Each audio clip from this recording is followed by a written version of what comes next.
दोस्तों, मेरा नाम है कुमकुम बिनवा। कितना तो सोचा था, पर इतना तो नहीं सोचा था कि प्रधानमंत्री मोदी छठे चरण की वोटिंग के बाद ऐसी स्थिति में आ जाएंगे कि वो इस बात पर डिस्कस करने लग जाएंगे कि इंडिया की सरकार बनी तो क्या होगा, इंडिया की सरकार बनी तो क्या होगा।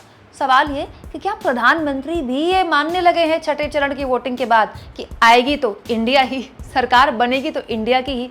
दोस्तों, प्रधानमंत्री मोदी आज से 2-3 महीने पहले अपने कार्यकर्ताओं के बीच भाषण में बोल रहे थे कि पूरी दुनिया को पता है आएगा तो मोदी ही, और पूरी दुनिया से मुझे अलग अलग कार्यक्रमों के इनविटेशंस मिल रहे हैं। पूरी दुनिया में यही चर्चा है कि मोदी जी तीसरी बार सरकार बना रहे हैं। 400 पार के नारे के साथ इस पूरी की पूरी चुनाव के अभियान की शुरुआत हुई थी। लेकिन आते आते आते स्थितियां यहाँ तक आ गई क्या कि प्रधानमंत्री मोदी को आज छठे चरण के मतदान के बाद एक रैली में, मिर्जापुर की रैली में कहना पड़ गया कि अगर इंडिया की सरकार आएगी तो ये होगा, इंडिया की सरकार आएगी तो वो होगा। दोस्तों, इंडिया की सरकार पर प्रधानमंत्री मोदी क्या बोले हैं ये तो मैं आपको खैर सुनाऊंगी, लेकिन सबसे पहले ये समझना जरूरी है कि प्रधानमंत्री मोदी को ऐसा बोलना क्यों पड़ रहा है।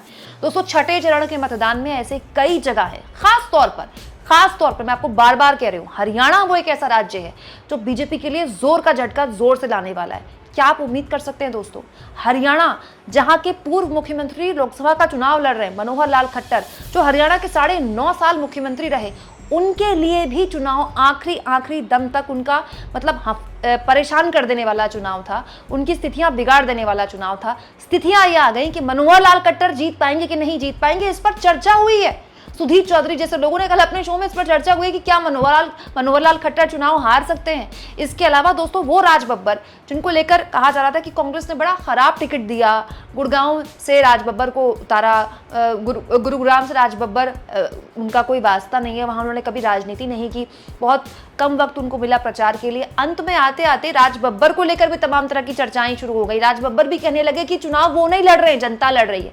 हालांकि मैं कतई नहीं कह रही हूँ कि मनोहर लाल खट्टर चुनाव हार रहे हैं, ना मैं ये कह रही हूँ राज बब्बर चुनाव जीत रहे हैं, लेकिन हरियाणा एक ऐसा झटका बीजेपी को देने वाला है जहां पर 2014 और 2019 में क्लीन स्वीप की थी बीजेपी ने। हो सकता है कि बीजेपी को 2 या मुश्किल से 3 सीटों पर ही यहां पर संतोष करना पड़ जाए। इसके अलावा दिल्ली जहां भी क्लीन स्वीप की थी बीजेपी ने, यहां भी स्थितियां कम से कम ऐसी बताई जा रही हैं कि 4 सीट इंडिया गठबंधन निकाल सकती है।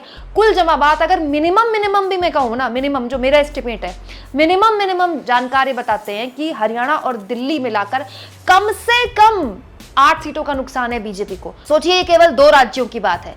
7वें चरण मतलब आखिरी चरण आते आते तो प्रधानमंत्री मोदी अपने भाषणों में कहां तक पहुंच जाएंगे कुछ कह नहीं सकते। अभी पीएम मोदी ने कल अपने भाषण में मुजरे का जिक्र किया था। अब पीएम मोदी ये बता रहे हैं कि अगर इंडिया गठबंधन की सरकार आई तो 5-5 प्रधानमंत्री बनेंगे। इसका मतलब क्या पीएम मोदी ये स्वीकार रहे हैं कि सरकार इंडिया गठबंधन की आ रही है? अच्छा, हम अपना घर बनाते हैं और एक मिस्त्री या किसी काम करने वालों को तय करते हैं। क्या कभी कोई सामान्य मानवी भी अपना घर बनाने के लिए जो मिस्त्री रख लें, 1 महीने के लिए ये मिस्त्री काम करेगा, दूसरे महीने दूसरा मिस्त्री आएगा, तीसरे महीने तीसरा मिस्त्री आएगा, चौथे महीने चौथा मिस्त्री आएगा, तो घर बनेगा क्या? घर बनेगा क्या? जो घर बनेगा वो रहने लायक बनेगा क्या? आंखों को अच्छा लगे ऐसा बनेगा क्या? वो घर किसी को दिखाने लायक बनेगा क्या? सामान्य मानवी को भी मालूम है, एक छोटा सा घर भी बनाना है तो बार बार मिस्त्री नहीं बदलते भाई। अब ये सपा कांग्रेस इंडी गठबंधन ये कह रहा है कि 5 साल में 5 प्रधानमंत्री। अब बताइए भाई, ये 5 साल में 5 प्रधानमंत्री कोई रखता है क्या? अरे कोई मिस्त्री नहीं रखता तो ये प्रधानमंत्री क्या? अब ये क्योंकि उनको बांट के खाना है, वो कहते हैं 5 साल में 5 प्रधानमंत्री। अब बताइए, जहां प्रधानमंत्री अपनी कुर्सी बचाने में ही लगा रहेगा तो वो क्या देश को मजबूत बना सकता है क्या? इसलिए देश ने तय किया कि मजबूत देश के लिए प्रधानमंत्री भी मजबूत होना चाहिए। दोस्तों, प्रधानमंत्री को लेकर तो अभी इंडिया गठबंधन में कोई डिस्कशन नहीं हो रहा है। मैं एक इंटरव्यू में देख रही थी, अरविंद केजरीवाल से सवाल पूछा गया कि अगर सरकार बनी इंडिया गठबंधन की तो आप क्या प्रधानमंत्री बनेंगे, तो अरविंद केजरीवाल ने साफ मना कर दिया। इस तरह के सवालों के जरिए राहुल गांधी को भी बहुत से पत्रकारों ने फंसाने की कोशिश की। उनकी तरफ से भी साफ ना कह दिया गया कि गठबंधन चुनाव लड़ रहा है, गठबंधन तय करेगा। दोस्तों, अभी तक इंडिया गठबंधन की तरफ से आप देखिए किसी भी प्रधानमंत्री उम्मीदवार को लेकर कोई चर्चा नहीं है, ना ही कोई लड़ाई है। बल्कि मुझे लगता है कि इतनी उम्मीद भी नहीं थी, ना तो गोदी मीडिया को उम्मीद थी, ना मोदी जी को उम्मीद थी, ना बीजेपी को उम्मीद थी कि इंडिया गठबंधन इतने सामंजस्य से चुनाव लड़ेगा। आप देखिए हर राज्य में कितना मतलब कोई लड़ाई झगड़ा नहीं हुआ। महाराष्ट्र में बिल्कुल अलग विचारधारा वाली पार्टियां शिवसेना, कांग्रेस और एनसीपी साथ आए, कोई लड़ाई झगड़ा नहीं हुआ। जहां तक बात टिकट बंटवारे की है दोस्तों, वो तो हर जगह होता है, वो बार्गेनिंग तो महाराष्ट्र में एनडीए के अंदर भी खूब चली। इसके अलावा सबसे ज्यादा मुझे मतलब केस स्टडी अगर किसी जगह पर गठबंधन में है दोस्तों, पंजाब में है। सोचिए, दिल्ली में कांग्रेस पार्टी और आम आदमी पार्टी गठबंधन में चुनाव लड़ रही है, पंजाब में गठबंधन नहीं है, लेकिन अभी तक आपने पंजाब से कांग्रेस पार्टी और आम आदमी पार्टी की तरफ से कोई ऐसी बयानबाजी आती नहीं दिखी होगी जिसके जरिए ये बीजेपी को मौका मिल जाए या गोदी मीडिया को बोलने का मौका मिल जाए कि इस गठबंधन में कितने फाड़ हैं।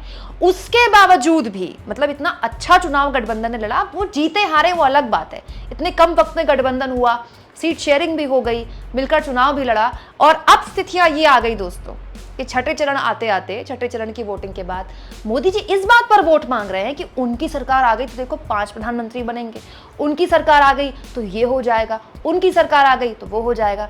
अब मान लीजिए कोई कंपनी डूब रही है तो उस कंपनी का शेयर कोई खरीदेगा क्या? आप बताइए ना, खरीदेगा क्या? 10 रुपये का शेयर भी खरीदेगा क्या?